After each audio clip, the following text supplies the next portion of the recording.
Hello friends, welcome to Dr.RAjeshverma's YouTube channel.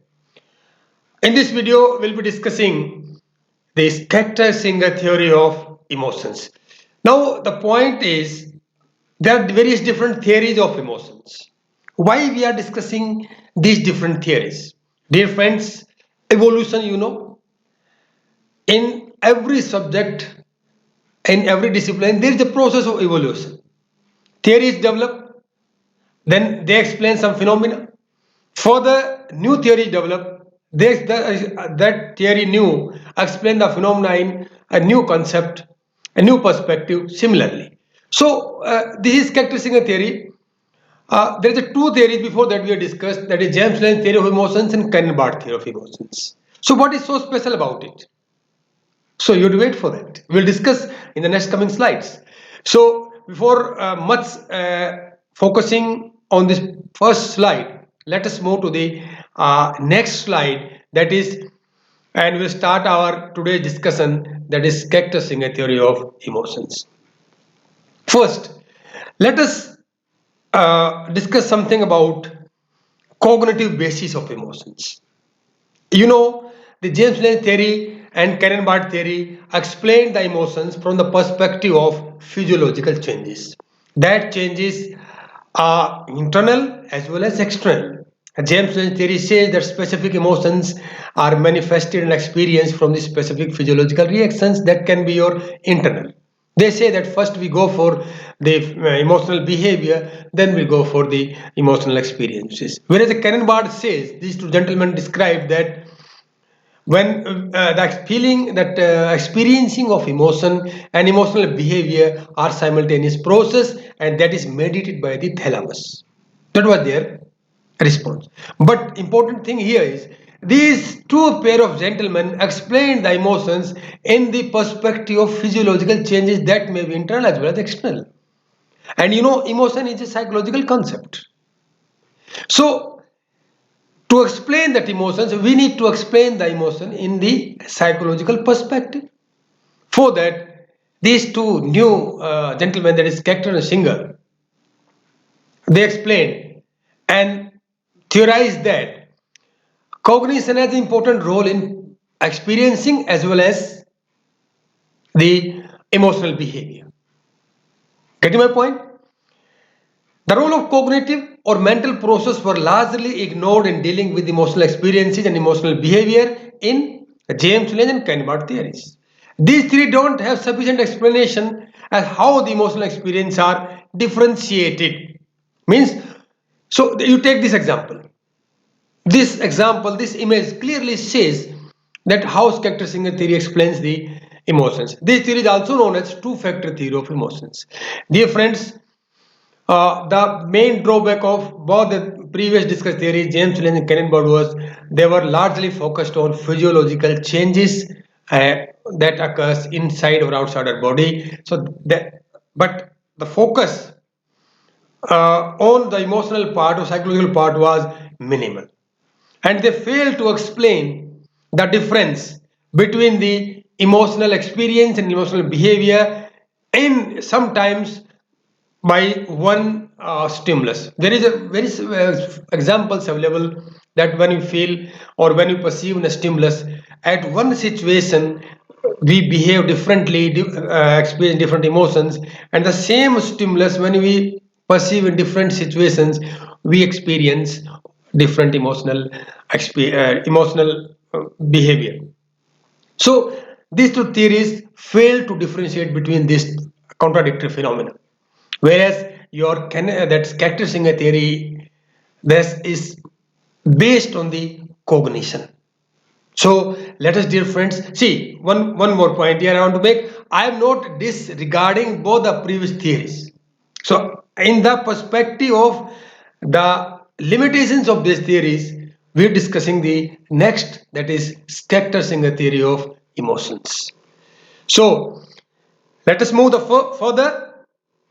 In this process, I told you, how do we differentiate between anger and fear, surprise and sadness, despite being having several similar physiological reactions? I told you earlier, if you have fear, If you fear from some stimulus, or you are feeling some anger, or surprise or sadness, so the internal physiological changes are almost similar in almost all emotions. But in that case, when we have similar physiological reactions inside our body, then how there is something in our mind or in our brain or in our body that differentiate between the physiological changes and the subjective experiencing of emotions. So the interpretation of emotions and consequently labeling them is a cognitive activity that was missing from James Lange and Cannon-Bard theories. So the image which is in front of you, this is the image. Let's say, suppose there is a stimulus. This is a very crude explanation of Schechter-Singer theories. This is a stimulus, physiological arousal, that is there is changes inside your body, that is increased heart rate. Then after that, we label, we provide a cognitive label to the emotion, and that label is that they say that's scary, and after that, in that process, we experience the emotion. So this is in a short, in a one model, I try to explain you the Schechter-Singer theory with new good explanation and better explanation. This is in front of you now. Let us see. So the question, what was the question? The question was main how to differentiate between the various emotions despite being similar, despite experiencing the similar physiological changes. So these are the questions that were the answered by neo theory that was propounded by the Stanley Schechter and Jerome Singer in 1962. And this theory, dear friends, is known as cognitive arousal theory or two-factor theory of emotions. This theory has two ingredients, that is physical arousal and cognitive arousal. The emotional experience is the result of conscious interpretation of present aroused state in context of the cues from the immediate surrounding environment. The physical arousal and cognitive development occurs at the same time and simultaneously but prior to the emotional experience. This is the crux of this Schechter-Singer theory of emotions. Let me explain you. See, dear friends, that emotions, experiencing or feeling of emotions has two important ingredients, that is physical arousal and cognitive labeling. When we perceive a stimulus, that stimulus aroused initiate physiological change inside the body. Due to that, that information is transported to your brain. Here your brain label the cognitive, label the emotional experience, taking in consideration your previous learned uh, concepts, your physiological environment, your immediate environment, various context. In that process, that emotion is cognitively labeled, and from that, the physiological arousal and cognitive labeling occurs same time simultaneously. But in this process, till now, there is physiological arousal as well as cognitive labeling, which is going inside our inside our body. Till that time, we had not experienced any emotion. So after that, after cognitive labeling, we experience the emotion and we manifest the emotional behavior. So we can understand this through the same example which we have used in previous two theories. See, this is your favorite, uh, well, this is my favorite, you call it as a stimulus, a beautiful cobra. But it's a beautiful only in image. When it's in front of you and moving his hood angrily, that time it will can deflate your jaws and motivation. So sometimes when you experience this stimulus, what Stanley Schechter and Jerome Singer said about this is, see, this way. There is a physiological changes, physiological arousal, and along with that, we go for cognitive labeling. This arousal means what? We label that, and after that we try to fight or flight with that and experience the emotion. This is this characterizing a theory of emotion because it has its very important phenomena in that is cognitive phenomena that is known as a cognitive labeling. In actual sense, this theory considers the cognition part in it also, and it's acknowledged that cognition plays an important role in emotional experience as well as emotional behavior. Now, we know that heart beats faster either we are excited, frightened, or angry. In all the three cases, your heart starts beating a little bit faster. In that case, uh, what is the organ or system which is fitted in our brain or mind that differentiate between excitedness, frightenedness, and anger? What is that? And you know, these are the three concepts: excited, frightened, and angry. These are the physiological aroused states of the individual. Now, the brain interprets this state considering the external environment cues and your previously learned cues. They suggested that here what is they means Stanley Schechter and Jerome Singer. They suggested that emotional experience requires a conscious interpretation of the aroused state. See, this is a very important thing here. You have to be conscious to interpret the give meaning to the aroused state that had occurred by virtue of some stimulus. Take an example here. What this example says, suppose if a person comes across an angry tiger, suppose you are moving through the forest and you come across an angry tiger, the physical arousal, that is your heart rate start increasing, respiration start will increase, your pupil will dilate, and it will accompanied by the instant idea that this must be scary, and after this the individual experience the emotions. There's an example here. Take this photograph here. Suppose you are moving through your home or moving through a street, you are so common with that, and suddenly a tiger that is angry comes in front of you. You can imagine it, yeah. Suppose you are moving to your college or to your school or your campus or your home. In the way today evening, you meet an angry tiger. In that situation, what you will do? Some people will say, "What we will do? That tiger will only know. Tiger will only do." So that is not the case here. So this is a very hypothetical example I am taking. Suppose you meet an angry tiger. In that case, what stainless Singer and Jerome Singer, that is Stanley Schechter and Jerome Singer say about that, how we will express the emotion is first when we meet this tiger, there is a physiological arousal as well as similarly simultaneously we cognitive label that, provide a cognitive label to that situation or stimulus, and we experience the emotion as well as we manifest the emotional behavior. So this is the crux of Schechter-Singer theory of emotions.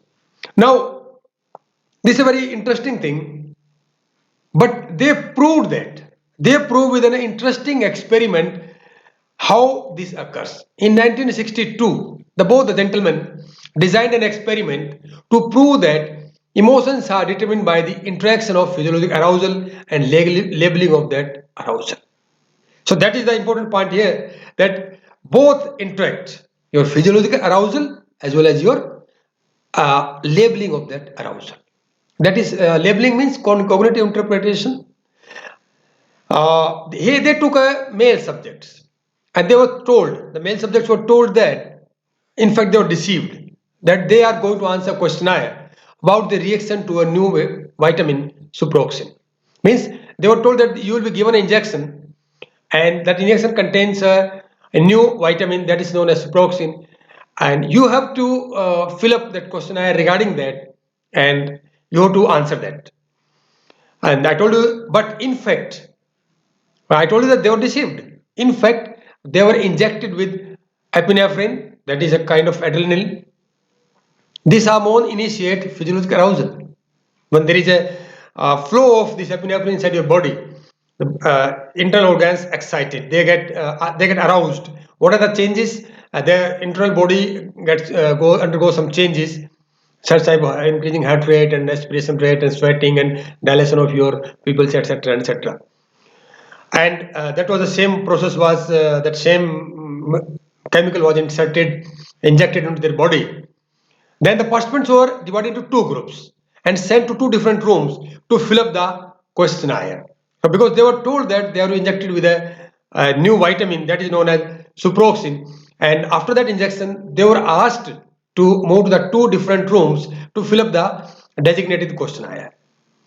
In one room, a confederate posing as a participant displayed angry behavior and stormed out of the room, while in another room, different confederate displayed happiness. Here, I told you that these two gentlemen they one confederate inside the both the rooms, and in one room, that confederate was instructed to behave angry, to manifest the anger. In other room, the individual was asked to manifest the happiness state.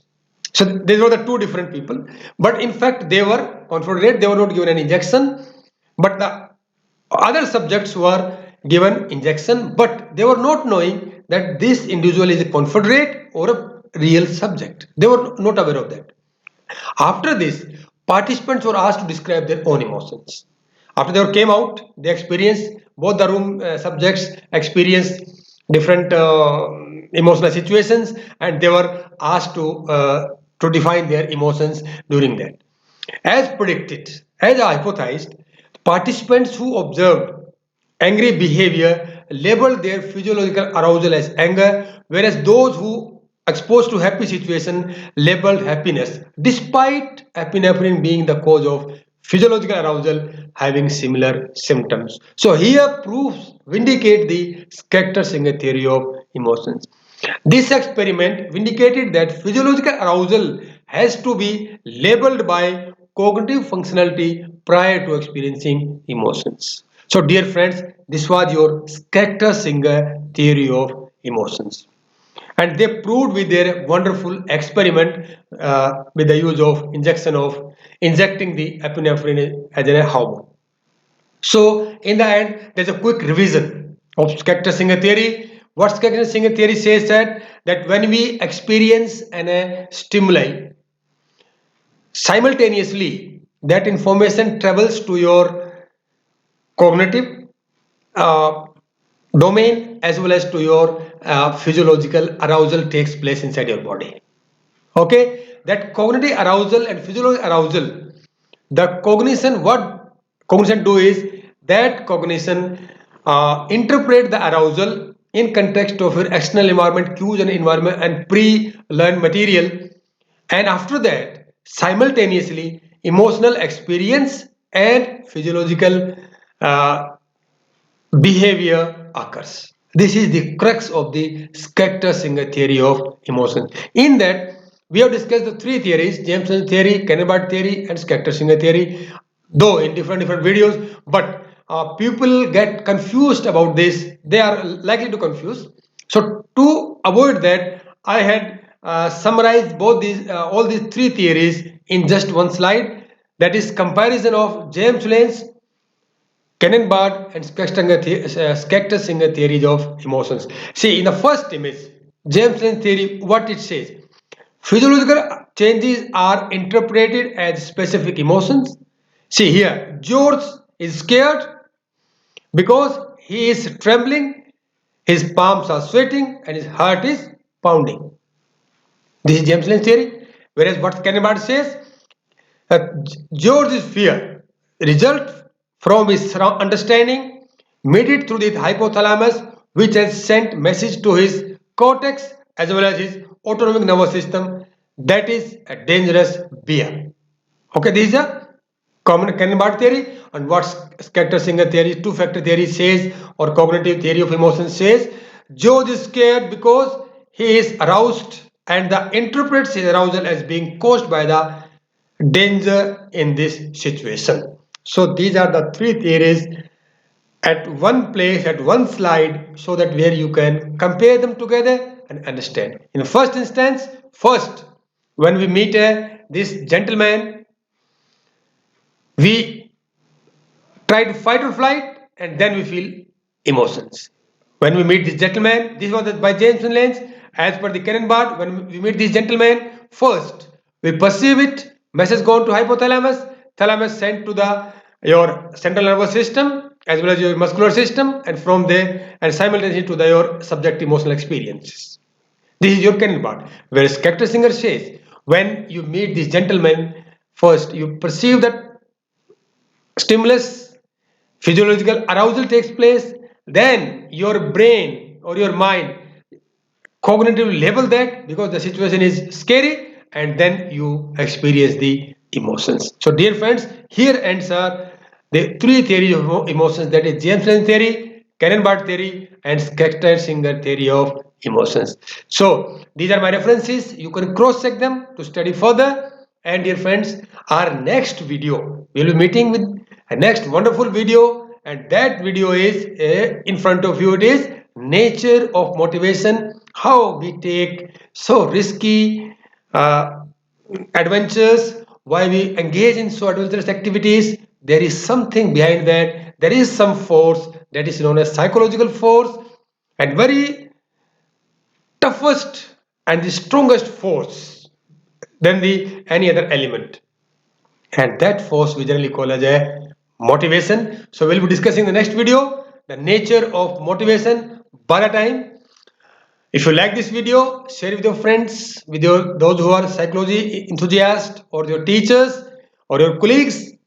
And dear friends, if you dislike it, share with me your comments why you dislike it, so that I can improve my next video. But how will you say that? You can write in my comment box, as well as you can email me at varmasudit@yahoo.com. And dear friends, thank you for watching this video. We'll be meeting you soon with the next video.